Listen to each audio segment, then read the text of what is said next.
পাশাপাশি আজ থেকে প্রচার শুরু করলেন উত্তর কলকাতার তৃণমূল কংগ্রেসের প্রার্থী সুদীপ বন্দ্যোপাধ্যায়। জাঁকজমক প্রচার উত্তর কলকাতার বিস্তীর্ণ এলাকায়। মঙ্গলবার সকাল সকাল মারবাগান শিব মন্দিরে পুজো দিয়ে প্রচার শুরু করেন তিনি। বিটি রোড ধরে বিস্তীর্ণ এলাকা জুড়ে একাধিক কর্মসূচি ছিল সুদীপ বন্দ্যোপাধ্যায়, যা শেষ হয় বরানগর মঠ সংলগ্ন এলাকায়। তবে তাপস রায় নিয়ে প্রশ্ন করতেই নো কমেন্টস বলে এড়িয়ে যান সুদীপ বন্দ্যোপাধ্যায়। কথা বলেন আবাস যোজনা নিয়েও।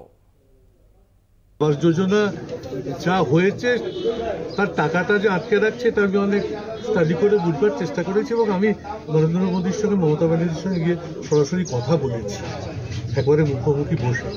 তখনও তিনি এটুকু সহমত হচ্ছিলেন যে সবটা তো আর চুরি হতে পারে না, একটা পার্সেন্টেজ হতে পারে, কিন্তু টাকাটা আটকে দেওয়ার সময় পুরো টাকাটা আটকে দিয়েছে।